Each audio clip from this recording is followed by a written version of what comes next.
Hi, welcome to my studio. Today I'm going to be doing a demo painting where I show you how to paint this painting right here behind me. And I'm going to do that kind of through a series of commentating it, and then I'll show you kind of sped up version of how I did some of the sections. So for those of you who don't know me, my name is Gretchen Stuppy. I'm a contemporary oil painter painting out of my home studio here in New Hampshire, and I am primarily a palette knife painter. So this whole painting we're going to do today is done with a palette knife. And sometimes I do use brushes, but today's 100% palette knife. So if you're new to palette knife painting, it is a great technique, especially to open up your painting a little bit. And if you are, experienced palette knife painter, welcome to my studio. I've got Callie here with me today. She wants to go out, so I'll probably be letting her out here in just a minute before we get started. But thank you for being here, and let me show you a little bit about the painting before we start. Okay, Callie's outside now. So I want to show you a few things about the painting before we actually get started. But I will say that I did record this right from the beginning and with this showing you this part, and for some reason the voice didn't work. So I meant to show you this when I was actually had a blank canvas with what I had done. So let me just talk you through it, and you'll see in just a second what it looks like when I started the painting. So before I even got my paints out, I did draw this one out. I don't always draw my paintings out, but because this has a specific subject here, and I wanted to really capture the clouds that I was drawing, I decided to draw it. And I used two different photos to put this together. So I took a photo that was just the lighthouse and the water, and I took a photo that was just the clouds over ocean that I had taken that I wanted to use.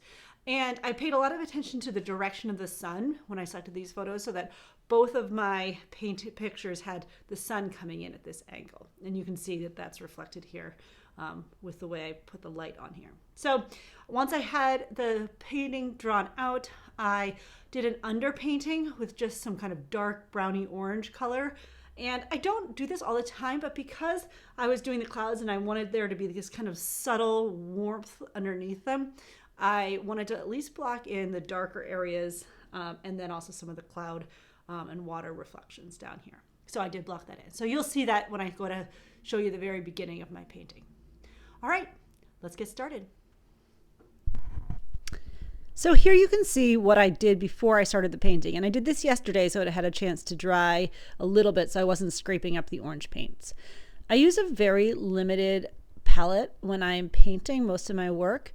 And these are the colors I used for this painting. So I used an ultramarine blue, a sage green, a crimson. I used a white, which I'll show you in just a second here. And I used red.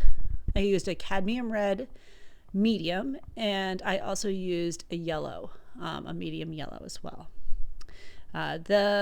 There was a tiny little bit of black I used at the very end. You'll see it when I get to the lighthouse section, but I mostly just used the colors for my base palette. And I really, really like mixing the ultramarine and the sage green for my water. And I'll talk a little bit about how I do that later, but I'm not going to mostly show you how I mix the paints on the palette, but I will talk a little bit about what the color choices are that I'm using. So I'm just showing you here that you can see the different, the area that I'm going to paint blue is going to be the background for the sky. So what you see here is white is actually the sky in the background. And the blue I love to use for painting sky is just the ultramarine blue and the white, titanium white. I may add a little cerulean. I'm not sure, but it depends on what I'm looking for when I actually put it on my canvas here. So you can see here I've got my paint loaded up. And I'm going to try to, kind of do this so that it's a darker blue right at the top, going down to lighter blue right at the horizon. But I'm not going to paint the entire canvas because I want to leave those areas blank that are going to be the clouds. Mostly so that when I go to paint over top of it, I'm not picking up too much of the blue from the sky and actually making kind of a muddy cloud.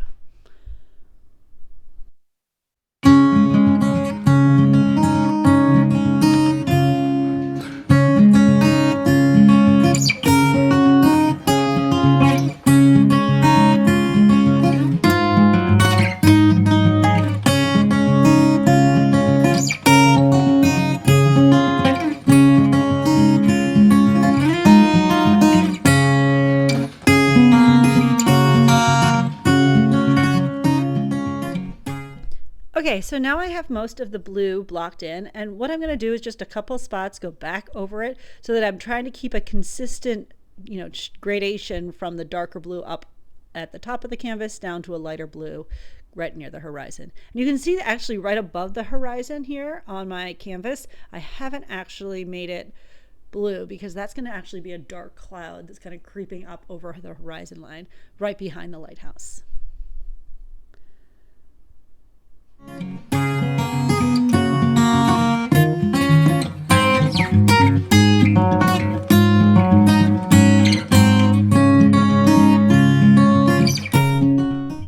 So blocking in the water here, I'm going to start really dark. And in general, I start with the darker parts of my painting and I work from dark to light. But what I want is to kind of get the background of the water in there first. And this is Maine water, so it is going to be a lot greener than you might find in other places. So it's not, that very, very clear blue Caribbean water. Maine water has a lot of greens. So the photo I'm using is actually the ocean almost looks green in it. So anytime you're working with water, it's important to get that color right. And our mind might tell us that there's going to be a lot of blue in there, but I mixed in a lot of sage green. And I even could have gone a little greener in this. And so I'm just going to, fill in the areas around the lighthouse. There are a few little rocks right in front of the lighthouse itself. And then there's going to be some, eventually there'll be some waves in there. So I'm going to add some lighter colors towards the end to show the movement of the water. But for now, I'm just going to get in the dark colored water. Next, I'm going to start working on the clouds here. And remember, my light is going to be coming in from this kind of upper corner here. So I'm going to be first putting in the darker shaded parts of the clouds with some kind of purpley grays in this area in here, as well as along the horizon. And I want to keep in mind kind of the overall flow of these clouds. So, the light is coming in from the right, but the cloud direction is really top to bottom. This side of the lighthouse here is going to be the lit kind of area, and I will try to highlight those rocks with some lighter colors eventually to showcase kind of where the light sits on those rocks. One thing I never mentioned was that I'm using my medium-size palette knife to do this.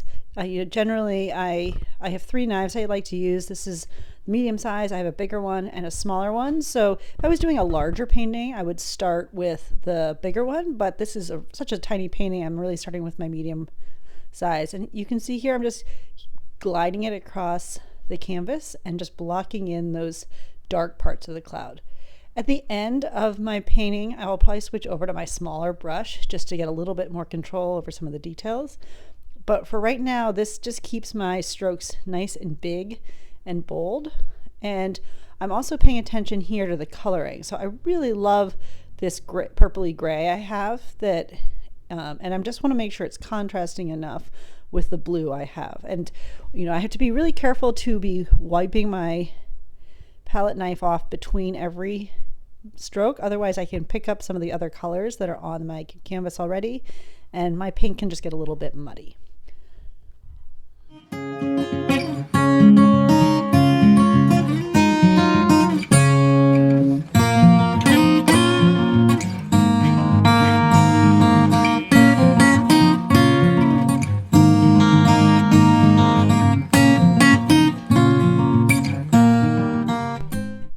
Next, I'm going to mix up another gray. So I have my kind of first set in here, but I've mixed up one that's got a little more warmth to it. So because the sun is coming in from the right-hand side, the undersides of the clouds are going to have just a little bit of warmth to them, especially as the sun's reflecting off different things. So I have my knife here loaded up with that other color, and I'm just going to block in a couple areas that have this kind of secondary shading. And that's just going to keep it much, I don't know what the word is, it's just a little bit more vibrant and colorful in the clouds than if you just had that one dark and then one light. So I'm going to use a series of different kind of whites and grays and purples here with a little bit of yellow mixed in.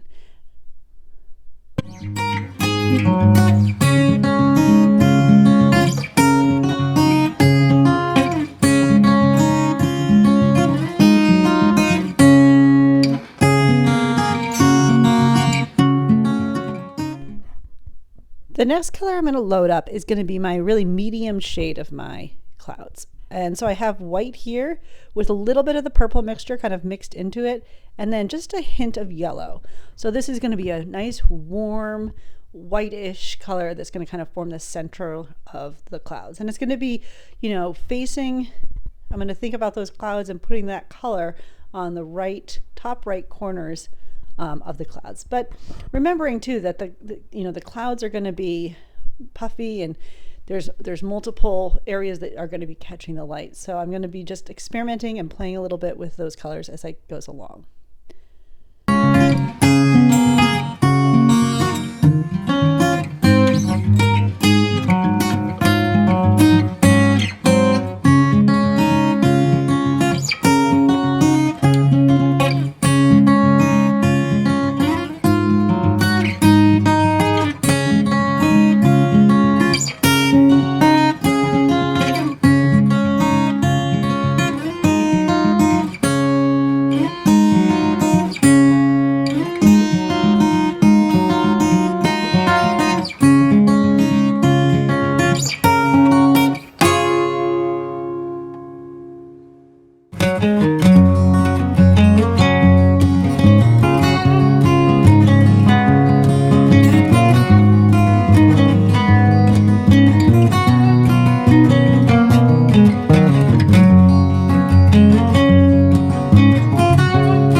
So I'm going to take a moment before I go down and start working on the lower clouds just to kind of look at what's happening here on my canvas.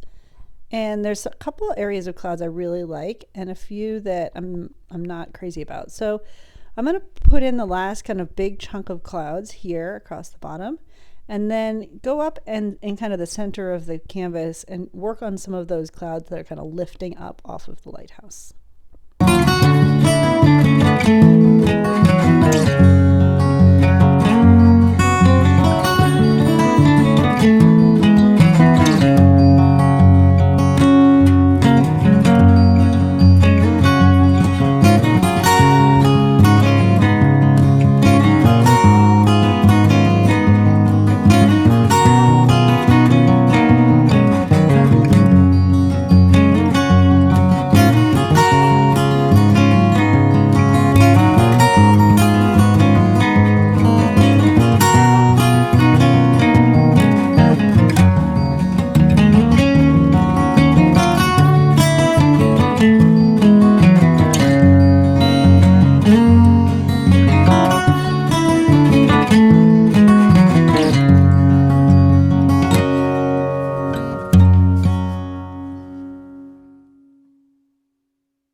So I'm a little happier with that, but I'm going to keep just highlighting these kind of edges of the cloud that should be catching the sunlight, and just trying to bring those clouds into definition. And if you have noticed, I'm really using my palette knife in all different directions, just like you would a brush. So you want to be getting different brush angles and strokes, and I'm rotating my hand a lot to do the same thing with my palette knife.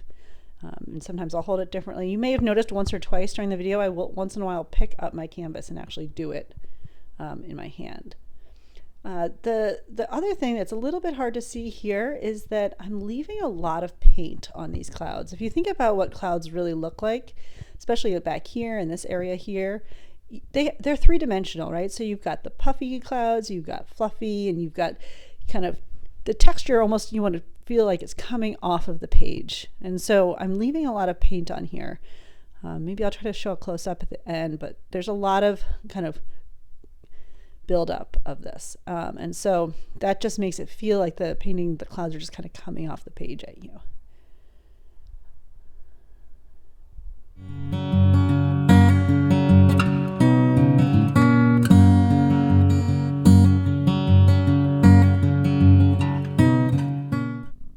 right, next I'm going to try to block in the lighthouse itself. And I'm going to make sure it's going to be really well lit on the right hand side. This is a well-known lighthouse in Kittery, so I do need to be kind of true to the lighthouse itself. So it is made out of stone, so this is going to be very brown and yellow with some yellows. The top of it is black and white. So for this section, I'm actually just going to hold the canvas in my hand just so I can get a sharp edge here on the edge of the lighthouse. So hopefully you can see that, but I'm just trying to bring that color across, and this is my shadow color, so I'm going to be switching the canvas around in just a second and doing the other half of the lighthouse.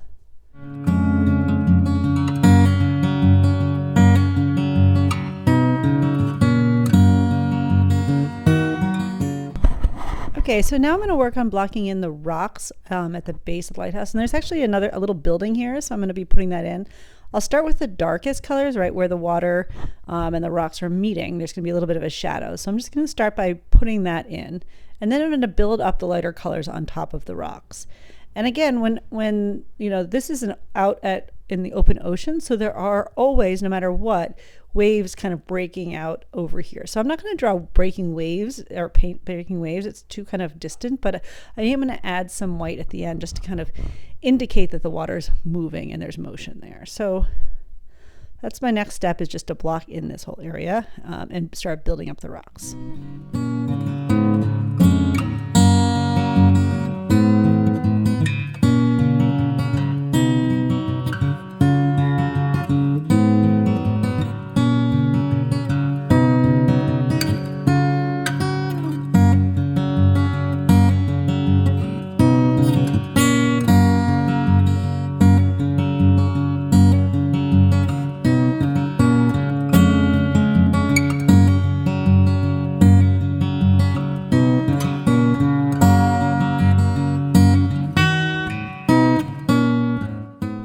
So next I'm just going to start to add in some white and lighter tones in the water. And this is just to, as I said earlier, just to indicate that the water's in motion, and this is just hinting that there are waves and surf coming in here.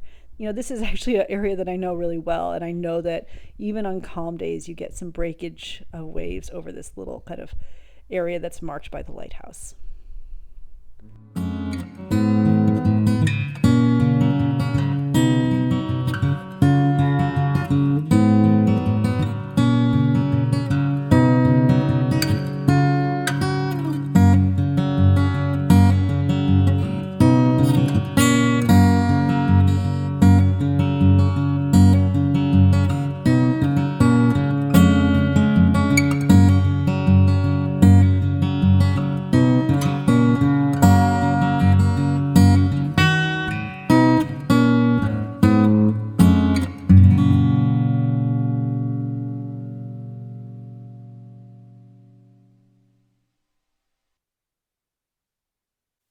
So this painting is pretty much done. What I like to do at the end is just kind of let it sit on my easel for a few minutes and just kind of try to take it in the whole painting and just go in and just add a couple little highlights here and there. I actually sometimes leave the painting on the easel for like a day. As long as the paint is still wet, it just gives me a chance to see the picture as a whole. So I hope you enjoyed today's demo. If this is something you'd like to see more of, just drop me a comment, let me know. This is my first time really doing it this way with the commentating the whole time, or at least part of the time. So let me know, and please subscribe to my channel. It really helps me out, and have a great day on your own art adventures.